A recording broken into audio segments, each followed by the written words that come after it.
In the struggle for liberty, the symbols that we choose matter a lot. It matters how people perceive us. It matters what those symbols really mean. And that's why I'm here today to talk about how libertarians should think about the Civil War, and particularly how they should think about the Confederacy.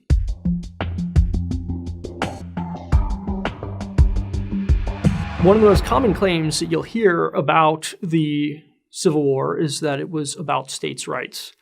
And frankly, the historical record just does not bear this out. The South did not leave for the sake of states' rights. They left to protect slavery. We know this because they said so. As Alexander Stephens, the vice president of the Confederacy, said, "Our new government is founded upon the great truth that the Negro is not equal to the white man, that slavery, the subordination to the superior race, is his natural and moral condition."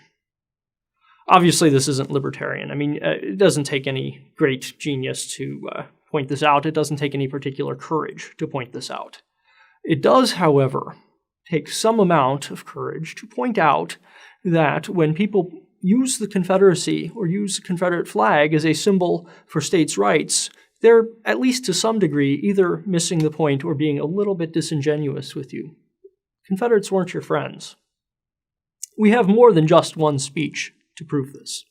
We also have the reasons for secession as given by 4 separate Confederate states. It's given by Georgia, Mississippi, South Carolina, and Texas. These were the only 4 states that bothered to give anything other than just a legal ordinance of secession. They listed their reasons. They were very clear about them.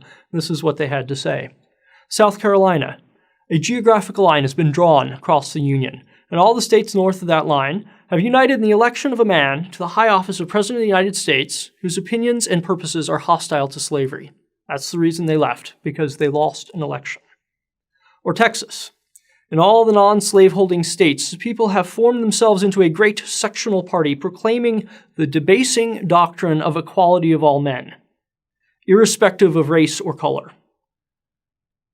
They also added, in our government, however, all white men are of right and ought to be entitled to equal civil and political rights, and the servitude of the African race, as existing in some states, is mutually beneficial to both bond and free, and is abundantly authorized and justified by the common experience of mankind and the revealed will of the Almighty Creator.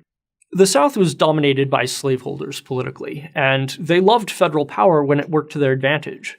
So in 1850, they asked for and received one of the toughest fugitive slave laws that had yet been seen. The 1850 Fugitive Slave Act put federal power in the service of capturing accused escaped slaves in the North.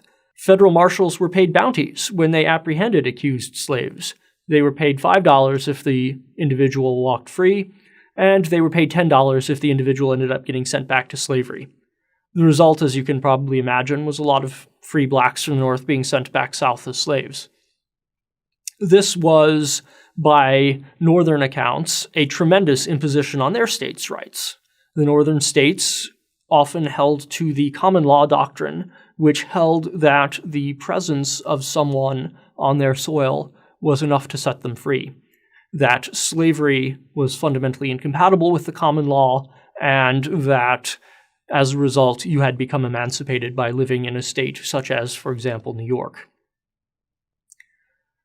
Now, this was not something that the South ever wanted to have anything to do with, and instead they asked for federal power to protect the institution of slavery.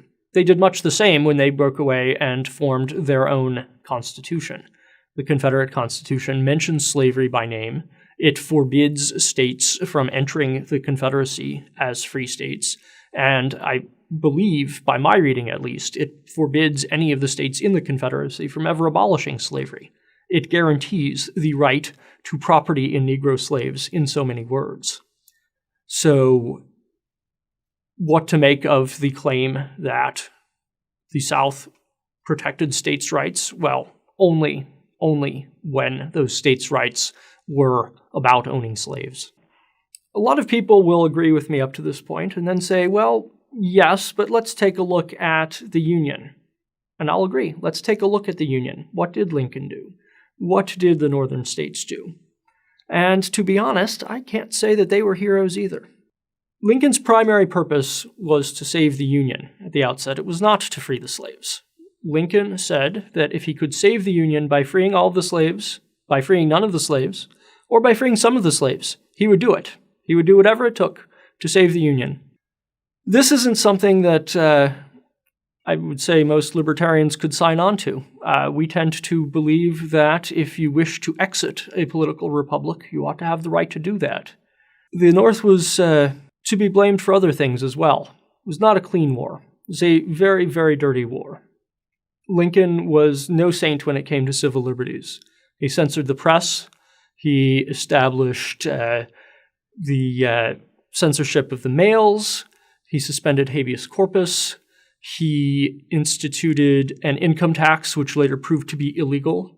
He instituted a wide variety of other taxes. If you're a stamp collector, the Civil War is actually a great time for revenue tax stamps. You can get stamps for powers of attorney, for bills of sale, for bills of lading, for inland exchange. I'm not exactly sure what that entailed, but there's a wide variety of new taxes that Lincoln instituted. And on top of all of that, he also instituted the paper money, known as the greenback, which proved to be very inflationary. The Union made all kinds of mistakes, including in its war conduct. Union atrocities were real. Sherman's March to the Sea was one of them. How might we run the war differently? Well, that's a question that historians ask themselves a lot, and unfortunately, we don't get a do-over in history. We can, however, use incidents like this as a springboard to think about proper political conduct today. We can also use them as a way of illustrating principles, if only by their violation. What might I have done if I were the one invading the South? I tend to favor something that Murray Rothbard explained very clearly, I think, in The Ethics of Liberty. He wrote on the question of slavery as follows: "There is only one possible moral solution for the slave question: immediate and unconditional abolition with no compensation to the slave masters. Indeed, any compensation should have been the other way, to repay the oppressed slaves for their lifetime of slavery." This is not to say that the Confederacy was so much better on any of these points. In fact, on every one of the things that I've just mentioned, the Confederacy was as bad, or in some cases even worse. They were the first ones to have a conscription, for example. And the inflation of the Confederate money ranged from around 10 to 40% per quarter during the Civil War. So, there aren't any heroes in this struggle. There really aren't. The impulse to try to find a hero is understandable, but it's going to be frustrated here. Now, I would also add that whatever libertarian principle you're looking for in the Civil War, whatever libertarian principle you'd like to make an example of, you can find a better example somewhere else. If you want to talk about secession, do it. That's important. I think our Constitution would be much improved if states or regions were allowed a mechanism of seceding peacefully without anyone else's say-so.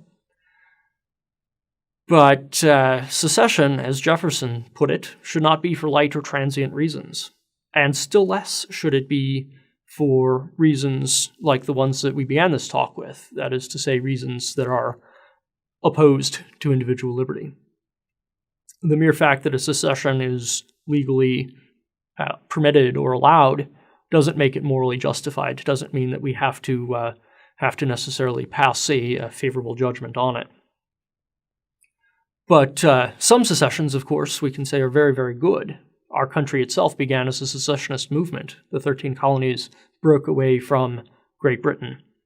We can also point to other secessionist movements that were either peaceful or, at the very least, were morally justified. The secession of Slovakia from the former Republic of Czechoslovakia is a good modern example of that. And a good historical example, one that has happened hundreds of times all across the world, is that of Maroon Societies.